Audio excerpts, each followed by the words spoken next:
천둥과 폭풍우가 몰아치던 밤이 갑자기 정적에 휩싸였습니다. 검은 구름 사이로 거대한 보름달이 천천히 모습을 드러내기 시작했습니다. 마치 천상의 문을 열듯 그 달이 나타났습니다. 그 달빛이 한 집의 방을 비추자 늙은 할머니의 얼굴이 보였습니다. 촛불 앞에 무릎을 꿇고 있는 할머니의 모습이었습니다.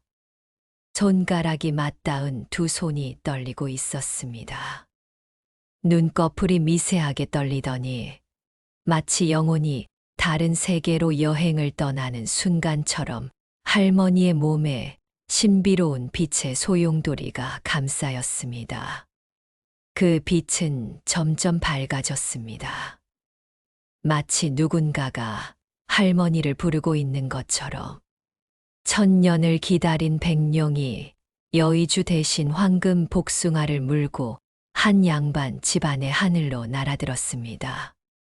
그 뒤를 따르는 영롱한 금거북이가 보였습니다. 그리고 아기의 웃음소리가 울려 퍼졌습니다. 하지만 이 길몽이 대대손손 이어져 온 이 가문의 비극적인 저주를 끊어낼 마지막 기회였다는 사실을 그때는 아무도 알지 못했습니다. 조선시대 정조 이후의 일입니다. 경주 인근의 산골 양반촌이었습니다. 이곳에는 한 양반가가 있었습니다. 집안의 이름은 알려지지 않았지만 마을 사람들 사이에서는 인정할머니의 집이라고 불렸습니다. 그것은 그 집의 할머니가 누구보다 남을 위해 베풀었기 때문입니다. 할머니는 과거에 급제한 할아버지와 혈령을 지낸 아버지를 두었습니다. 양반가의 자부심이 깊게 흐르는 혈통이었습니다. 하지만 막상 자신의 가문은 영광의 대를 이을 수 없었습니다. 그것이 얼마나 깊은 치욕인지 양반가의 자손들은 누구보다 잘 알고 있었습니다. 가문의 무덤에 올릴 제사를 지낼 아들이 없다는 것은 신분의 몰락을 의미했습니다. 할머니의 아들은 문과에 급제하여 한양의 관직을 얻었습니다. 좋은 신분의 며느리를 맞아 딸 넷을 낳았습니다. 하지만 귀한 아들을 주지 못했습니다. 아들이 없었던 것입니다. 그 이후로 아들은 할머니를 뵙지 않았습니다. 아내와의 불화 속에서 과거 시험을 다시 치르러 한양을 떠나갔고 결국 다른 고을로 부임해 가면서 할머니가 본 아들의 얼굴은 편지의 글씨뿐이었습니다. 몇 해에 한 번 오는 편지. 그 편지 속의 말들도 점점 희박해졌습니다. 3대째입니다. 양반가의 가장 중요한 것인 대가 끊길 위기에 놓였습니다. 할머니의 아버지는 죽기 전에 할머니에게 들려준 말이 있었습니다. 그 말은 오래도록 할머니의 마음에 남아 있었습니다. 내가 평생 남을 위해 살 거라. 그것이 우리 죄를 씻는 길이다. 할머니는 그 말의 의미를 완전히 이해하지는 못했지만 평생을 그렇게 살았습니다. 남의 자식들을 돌봤습니다. 마을의 어려운 집들을 찾아다녔습니다. 한 집안의 모든 사람을 위해 기도했습니다. 늘 정한 수를 떠놓고 밤새 절을 했습니다. 손가락이 굳을 때까지 절했습니다. 무릎이 붓고 아플 때까지 기도했습니다. 하지만 세상의 이치는 참으로 거울 같았습니다. 할머니가 남을 위해 베풀수록 자신의 집안은 점점 더 어두워졌던 것입니다. 마치 누군가가 의도적으로 그렇게 만드는 것처럼 며느리의 눈물은 마를 날이 없었습니다. 그 여인은 안채에서 밤마다 울고 있었습니다. 15년이나 된 시간이 어떻게 보낸 것인지도 모를 정도로 묵묵했습니다. 할머니가 밤중에 깼을 때마다 들려오는 것은 그 여인의 흐느껴 우는 소리였습니다. 시집 온 지 15년입니다. 이 몸이 어떤 죄를 지었는지 하늘이시여 제발 말씀해 주십시오. 며느리의 목소리는 매우 낮고 절실했습니다. 어두운 방 안에서 할머니는 옆에 앉아 그 여인의 머리를 어루만져주고 있었습니다. 하지만 손을 놓고 있어도 그 여인의 울음은 멈추지 않았습니다. 이 미천한 종이 귀한 자손을 주지 못해서 우리 남편은 자식도 못 본 채 타양의 벼슬아치 신세가 되었습니다. 시어머니는 남의 자식들 걱정을 하시고 이 몸은 매일 밤 남편 이름을 부르다가 자식 이름을 부르다가 눈을 감아봅니다. 그 여인의 목소리는 점점 작아졌습니다. 언제나 이 한이 풀릴까요? 언제나 이 집안이 웃을 수 있을까요? 창밖으로는 어두운 밤하늘만 보였습니다. 별 하나가 희미하게 떠 있었습니다. 그곳에는 희미한 달도 있었습니다. 하지만 그것도 그 여인의 한을 밝혀주기에는 너무 약했습니다. 그러던 어느 날 밤입니다. 할머니가 정한수 앞에 무릎을 꿇은 지 정확히 100일째 되는 밤이었습니다. 한양의 과거 시험 합격자 발표가 나던 그 밤입니다. 며느리가 마지막으로 아들 날 꿈을 꾸기를 빌던 그 밤이었습니다. 이 밤이 특별한 밤이라는 것을 할머니의 몸이 먼저 알았습니다. 할머니의 눈이 감기는 순간 의식은 다른 곳으로 향했습니다. 마치 누군가가 불러내는 것처럼, 마치 약속된 만남을 하러 가는 것처럼. 할머니는 밤하늘 아래 혼자 서 있었습니다. 한복을 입은 늙은 여인이 끝없는 하늘 아래 서 있었습니다. 발 아래는 구름이었고 발 위는 무한한 별들이었습니다. 마치 천상과 지상의 경계에 서 있는 느낌이었습니다. 주채화처럼 부드러운 색감이 화면을 채웠습니다. 파란색에서 보라색으로, 보라색에서 금색으로 변하는 신비로운 그라데이션이 펼쳐졌습니다. 그리고 그 중심에는 거대한 보름달이 떠 있었습니다. 그 달은 일반적인 달이 아니었습니다. 신령한 기운이 흘러나오는 그런 달이었습니다. 달이 점점 밝아졌습니다. 할머니의 얼굴을 비추는 달빛이 점점 강해졌습니다. 할머니의 피부가 달빛에 반짝였습니다. 눈썹이 선명해졌습니다. 입가에 주름도 보였습니다. 그때였습니다. 하늘에서 무언가가 내려오고 있었습니다. 깊고 울림 있는 용의 울음소리가 천지를 울렸습니다.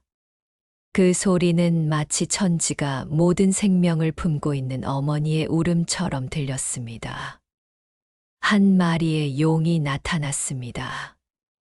순백의 비늘을 가진 거대한 용이었습니다. 용의 몸 전체가 마치 달빛으로 만들어진 것처럼 반짝였습니다. 비늘 하나하나가 금빛으로 빛났습니다. 용의 울음은 슬픔과 자비가 뒤섞인 소리였습니다. 마치 누군가를 찾아 헤매던 영혼이 드디어 주인을 찾았을 때 그런 울음이었습니다. 용은 천천히, 아주 천천히 내려왔습니다. 마치 시간을 거슬러 올라가듯 천천히 내려왔습니다. 할머니의 위에 멈춘 용.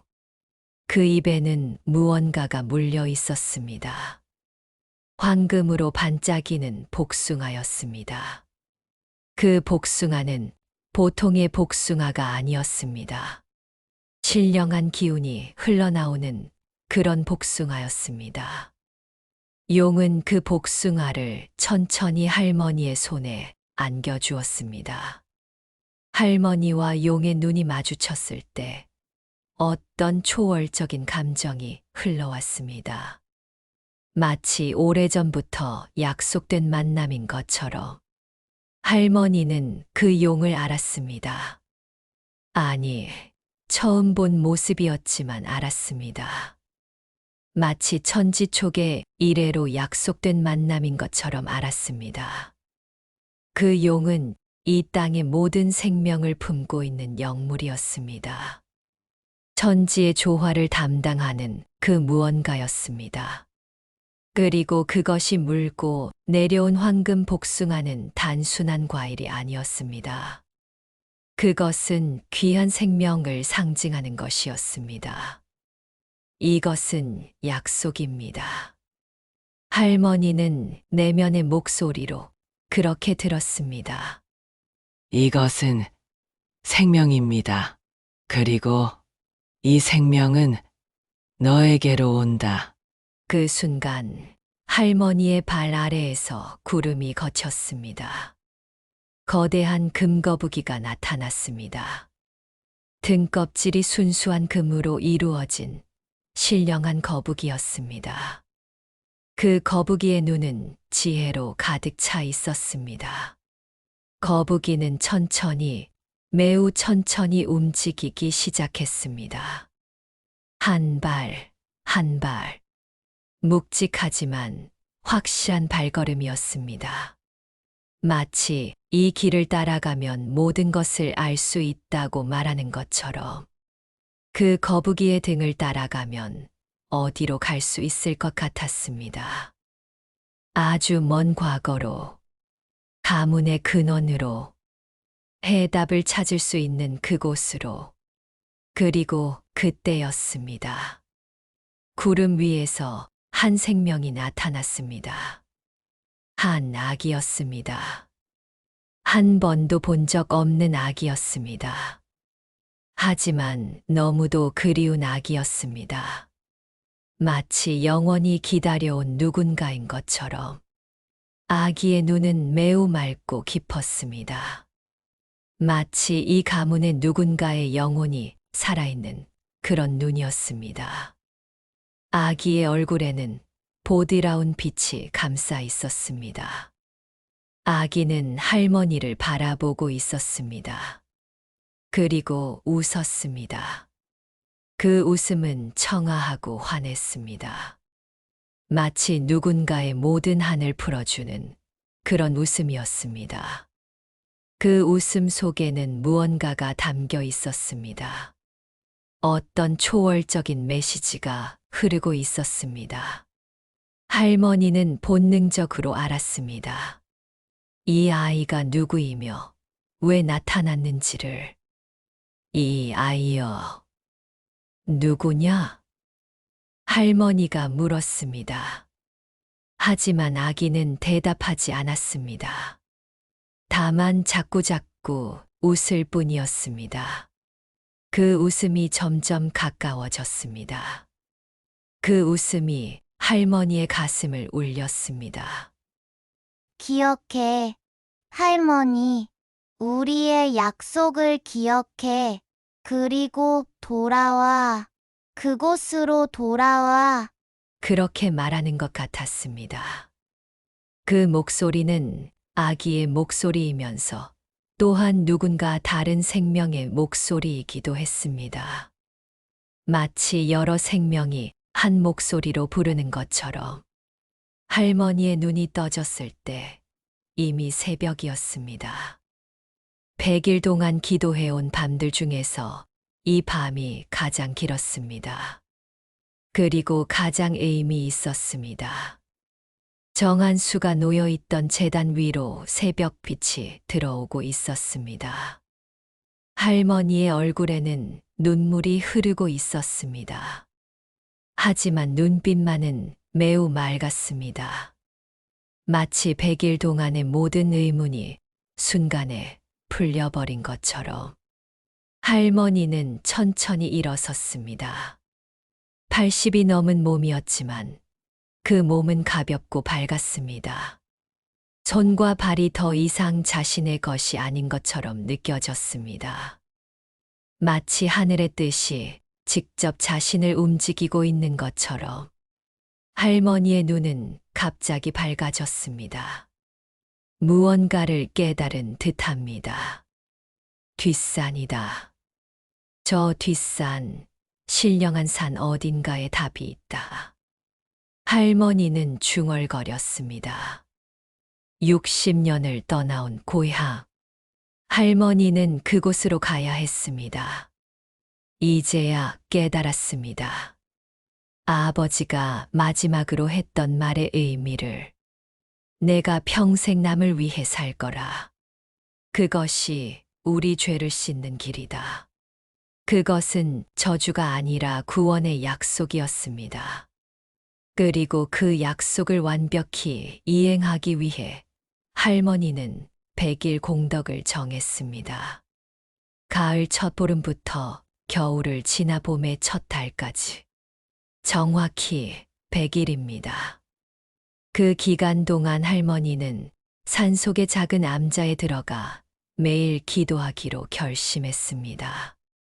한 번도 쉬지 않고, 한 번도 불평하지 않고, 100일 동안을 오직 정성으로만 견디기로 결심했습니다. 할머니는 보따리를 챙겼습니다. 손가락이 떨렸습니다. 낡은 지도를 꺼내 길을 헤아렸습니다. 향토색 짙은 물건들을 차곡차곡 챙겼습니다. 그리고 며느리에게 짧은 편지를 남겼습니다. 가는 길을 따라 적은 글씨로 내가 가야 할 길이 있습니다. 아들을 만나러 가렵니다. 걱정하지 마시기를. 산길은 험했습니다. 할머니의 나이로는 죽을 수도 있는 그런 길이었습니다. 폭우가 내렸고 바람이 불었습니다. 벼락이 땅을 내려쳤습니다. 할머니의 한복이 더러워졌고 발은 피었습니다. 신발 속에서 피가 흘렀습니다. 하지만 할머니는 멈추지 않았습니다. 왜인지 모를 힘이 할머니를 앞으로 밀어붙였습니다. 혹시 모르는 그 영물들의 손이 할머니를 이끌고 있는 것처럼 느껴졌습니다. 마치 누군가가 길을 밝혀주고 있는 것처럼. 산 꼭대기 못 미친 곳에 동굴이 있었습니다. 검은 입구의 동굴이었습니다. 마치 어둠 자체가 입을 벌린 것 같았습니다. 할머니가 그것을 본 순간 멈췄습니다. 왜인지 모르겠지만 그 동굴을 알고 있었습니다. 마치 전생에서 들어갔던 곳처럼. 아니, 어쩌면 할머니의 아버지가 그 동굴에 대해 이야기한 적이 있었나 싶기도 했습니다. 그것도 아니라면 할머니의 영혼 깊은 곳에 새겨져 있는 그런 장소였습니다. 할머니는 천천히 들어갔습니다. 손을 앞으로 내밀어 어둠 속을 더듬어 나아갔습니다. 발이 돌에 부딪혔습니다. 벽이 천천히 좁혀왔습니다. 동굴이 점점 깊어졌습니다. 하지만 앞으로, 자꾸만 앞으로 나아갔습니다. 깊어질수록 무언가가 할머니를 부르고 있었습니다. 영혼의 깊은 곳에서 울려오는 그 부름이 더 강해졌습니다. 할머니는 멈출 수 없었습니다. 마치 누군가가 손을 잡고 이끌고 있는 것처럼. 드디어 빛이 나타났습니다. 동굴 깊숙한 곳으로 들어오는 햇빛이었습니다. 그곳에는 제단 같은 것이 있었습니다. 오래된 돌들로 이루어진 제단이었습니다. 그 제단의 표면은 물로 간 것처럼 매끈했습니다. 그리고 그 위에 놓여 있는 것들이 있었습니다. 헌 동전들, 누렇게 변한 한치, 그리고 어린아기의 작은 신발. 할머니의 손이 떨렸습니다. 움직이지 않는 손을 억지로 움직여서 그 신발을 집어들었습니다. 신발은 생각보다 무거웠습니다. 아니, 그것은 물질적인 무게가 아니었습니다. 그것은 영혼의 무게였습니다.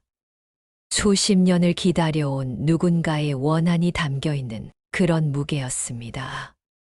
신발 옆에는 한문으로 쓴 글이 있었습니다. 글씨는 흐렸고 먹은 벗겨져 있었지만 할머니는 읽을 수 있었습니다.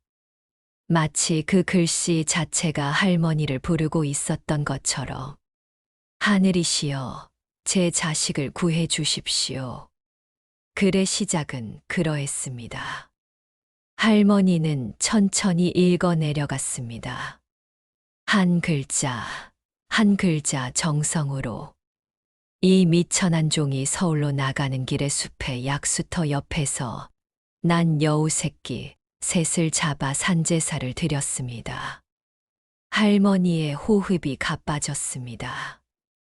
그것도 모자라 그 어미의 울음소리를 들으며 웃음까지 했습니다. 얼마나 한심한 죄악인지 깨닫지 못했습니다. 할머니의 눈이 앞글을 향해 움직였습니다. 손이 더 떨리기 시작했습니다. 하지만 이제 알겠습니다. 제 아들이 아들을 낳지 못한 것은 제 죄 때문입니다. 할머니는 숨을 멈췄습니다. 그 여우의 울음이 제 집안의 울음이 되어 돌아왔습니다. 생명을 빼앗은 죄는 생명을 잃는 것으로 돌아옵니다. 할머니의 손이 더 크게 떨렸습니다. 마지막 부분이 보였습니다. 글씨는 더 흐렸습니다. 아마도 울면서 쓴 글씨인 것 같았습니다. 이 미천한 죄를 빌며 이 아기 신발을 여기 놓겠습니다. 하늘이시여, 만약 하늘이 계신다면 제 후손을 용서해 주십시오. 그리고 죽음 앞에서 한 번이라도 다시 아들을 보게 해 주십시오. 할머니는 그 자리에 무릎을 꿇었습니다. 아니, 무너졌다고 해야 맞을 것 같습니다. 그 순간 가문의 모든 비밀이 할머니의 눈앞에서 펼쳐졌습니다. 왜 아들이 없었는지, 왜 자신이 평생을 남을 위해 살아야 했는지, 왜 며느리의 눈에서만 눈물이 마르지 않았는지, 그 모든 것이 한 여우 어미의 울음에서 비롯되었다는 것을 알았습니다. 증조 할아버지가 저질렀던 죄, 산속의 모든 생명을 무시한 죄, 약한 생명을 짓밟은 죄, 그것이 이 가문 위에 놓인 저주였습니다. 생명을 빼앗은 자는 생명을 가질 수 없습니다. 생명을 죽인 자는 대를 잇지 못합니다. 그 죄는 3대를 지나야만 사함을 받을 수 있도다. 할머니는 그제야 깨달았습니다. 아버지가 마지막으로 했던 말의 진정한 의미를. 내가 평생 남을 위해 살 거라. 그것이 우리 죄를 씻는 길이다. 그것은 저주가 아니라 구원의 약속이었습니다. 그 약속을 충분히 이행하기 위해 할머니는 100일 공덕을 정했습니다. 이제는 명확했습니다. 100일을 견디면 모든 것이 풀릴 것입니다. 가을 첫 보름부터 겨울을 지나 봄의 첫 달까지. 정확히 100일입니다. 그 기간 동안 할머니는 산속의 작은 암자에 들어가 매일 기도하기로 결심했습니다. 한 번도 쉬지 않고, 한 번도 불평하지 않고, 그리고 매일매일 할머니는 마을로 내려가 누군가를 돕기로 결심했습니다. 목탁 소리가 울릴 때마다 할머니는 절을 했습니다. 30번, 90번, 100번, 자신의 나이만큼을 할머니의 무릎은 까지고 피었습니다. 하지만 계속했습니다. 그리고 매일 할머니는 마을로 내려가 누군가를 도왔습니다. 밥을 못 먹는 아이가 있으면 밥을 챙겼습니다. 걸어 다닐 수 없는 노인이 있으면 등에 업어서 의원으로 데려갔습니다. 누군가 열병에 쓰러지면 밤새 간호했습니다. 손가락으로 차가운 물수건을 짜내며 그 사람의 이마를 닦아주었습니다. 말을 못하는 사람의 손을 잡아주었습니다. 할머니는 깨달았습니다. 자신이 평생을 남을 위해 사는 것은 단순히 착한 일이 아니라 생명을 살리는 일이었다는 것을. 증조 할아버지가 빼앗은 생명 하나하나를 할머니가 살리고 있었던 것입니다. 마치 천상에서 정해진 역할인 것처럼 가을이 깊어져 갔습니다. 할머니의 몸도 깊어져 갔습니다. 겨울이 왔을 때 할머니의 손가락은 동상에 걸렸습니다. 검은색으로 죽어가는 손가락. 하지만 할머니는 계속 절했습니다. 발가락도 얼었습니다. 하지만 계속했습니다. 봄이 왔을 때 할머니의 몸은 너무 약해져서 일어서기가 힘들었습니다. 호흡도 가빠졌습니다. 심장도 매번 뛸 때마다 아파왔습니다. 하지만 할머니는 멈추지 않았습니다. 왜냐하면 거의 다 왔으니까요. 100일까지는 단 며칠만 남았으니까요. 99일째 되는 밤입니다. 할머니는 더 이상 일어설 수가 없었습니다. 80이 넘은 몸이 견딜 수 있는 한계에 다다른 것이었습니다. 손가락은 감각을 잃었고 무릎은 굽혀질 수 없었습니다. 목도 마르고 있었습니다. 하지만 할머니는 100일을 기다렸습니다. 단 하루, 단 한 번 더의 기도를 위해 자신의 모든 것을 기꺼이 내어주었습니다. 하늘이시여, 하루만 더입니다. 할머니의 목소리는 거의 속삭임 수준이었습니다. 그래도 할머니는 말을 이었습니다. 제 다리가 굽혀지지 않더라도, 제 손이 떨려도 하루만 더 견디게 해주십시오. 이 미천한 종이 마지막 절을 하게 해주십시오. 할머니는 숨을 고르려 했습니다. 그 절이 제 가문의 모든 것을 구할 그 절이 되게 해주십시오. 그리고 만약 하늘이 이 기도를 들으셨다면 제 자식의 아들을 보게 해주십시오. 할머니의 목소리는 더 낮아졌습니다. 아들의 얼굴을 한 번이라도 보고 죽게 해주십시오. 제발 그것만 들어주십시오. 할머니의 눈은 감기고 있었습니다. 마치 영원히 감겨질 것처럼. 하지만 마지막 기도는 멈추지 않았습니다. 밤새도록 할머니는 무릎을 꿇으려고 몸부림쳤습니다. 더 이상 몸이 움직이지 않았지만 마음만은 계속 절했습니다. 영혼만이라도 절했습니다. 그것이 지난 100일간의 모든 것을 증명하는 마지막 몸짓이었으니까요. 이것이 진정한 기도였으니까요. 새벽이 왔습니다. 밤이 점점 밝아졌습니다. 동쪽 하늘이 붉어지기 시작했습니다. 할머니가 여전히 기도 자세로 앉아 있었습니다. 아니, 누워 있었습니다. 더 이상 앉아 있을 힘도 없었습니다. 하지만 입술은 계속 움직였습니다. 마지막 기도를 내뱉고 있었습니다. 동쪽 하늘에서 해가 떠오르기 시작했습니다. 그 태양이 산봉우리를 넘을 때 할머니의 얼굴이 햇빛에 비쳐 나타났습니다.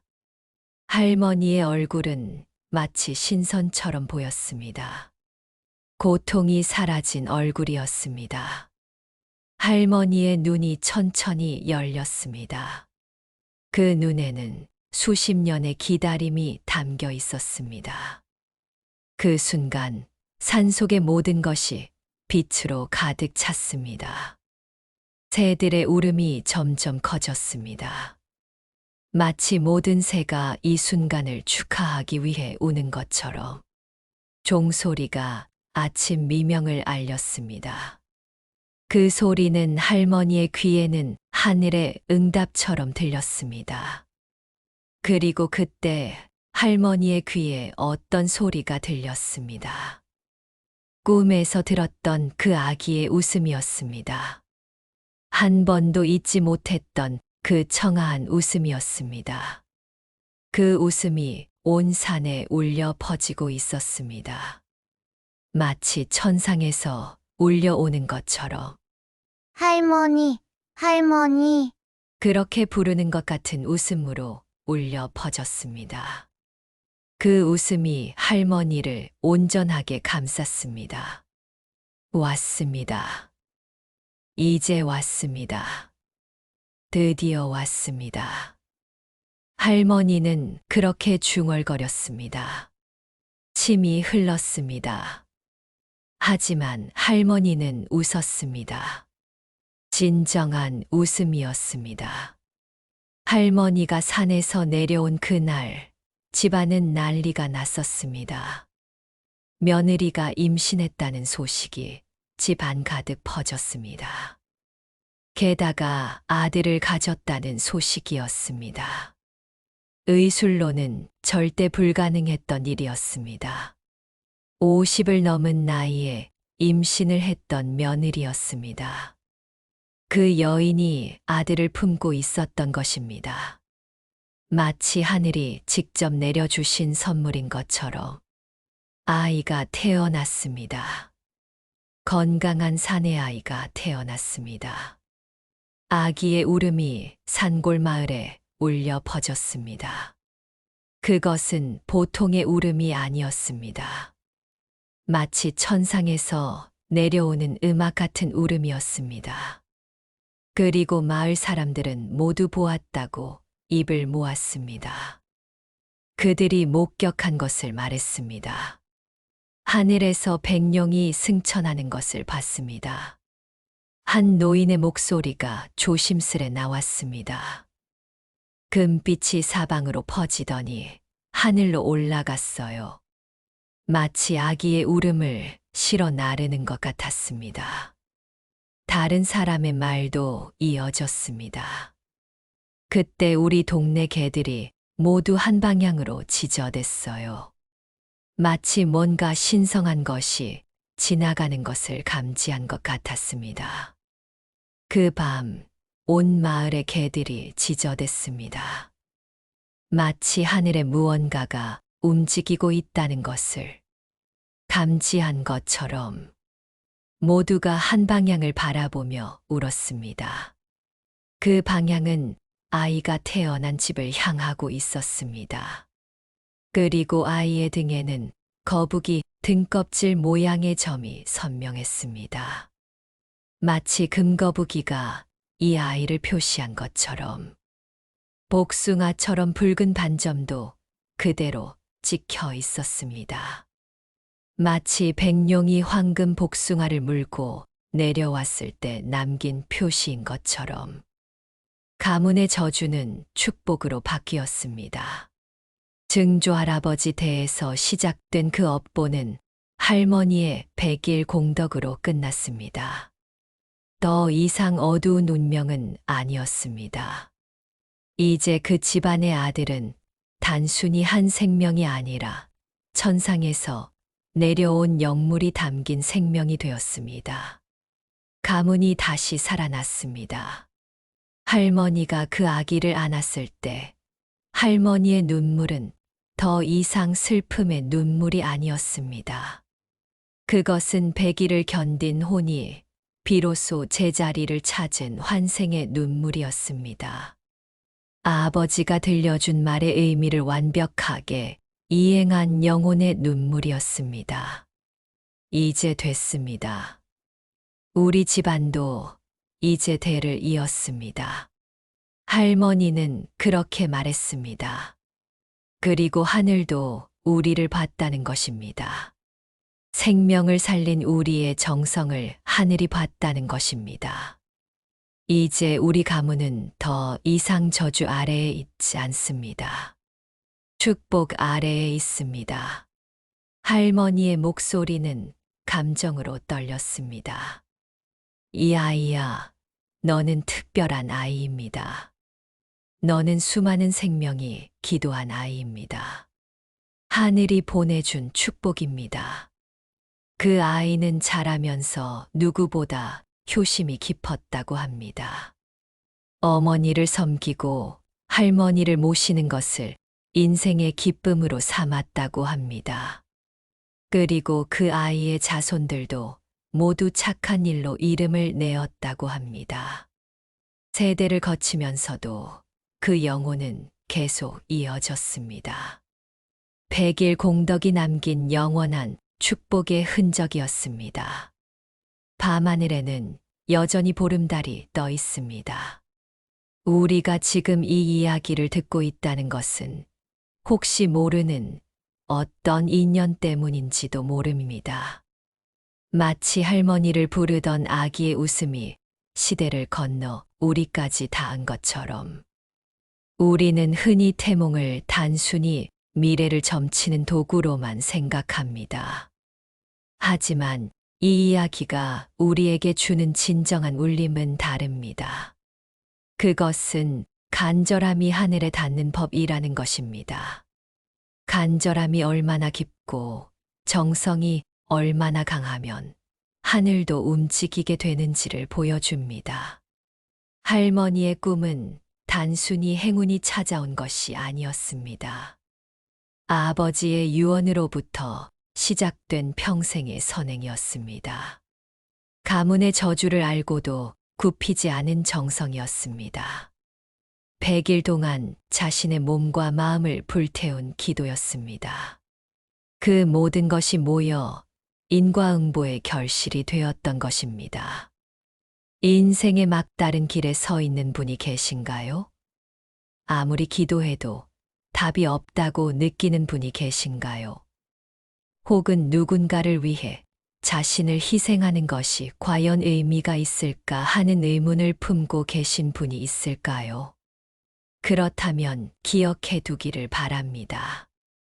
여러분이 쌓아온 작은 선행과 간절한 마음은 언젠가 반드시 황금 복숭아 같은 선물로 돌아올 것입니다.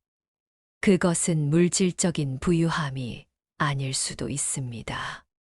그것은 사랑할 자식 한 명일 수도 있고, 함께할 가족 한 명일 수도 있고, 마음이 가는 누군가의 웃음일 수도 있습니다.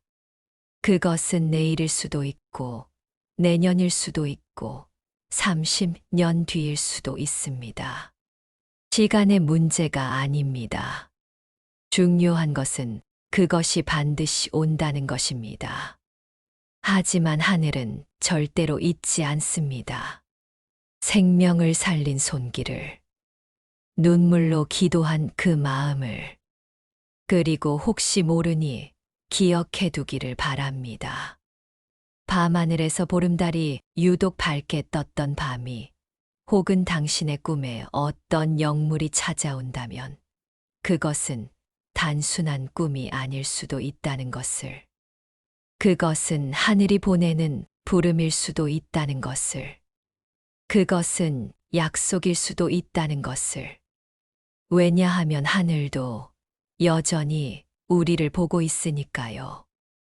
우리의 간절함을, 우리의 정성을, 그리고 우리의 사랑을 보고 있으니까요. 지금까지 야담 따라 전설 따라였습니다. 감사합니다.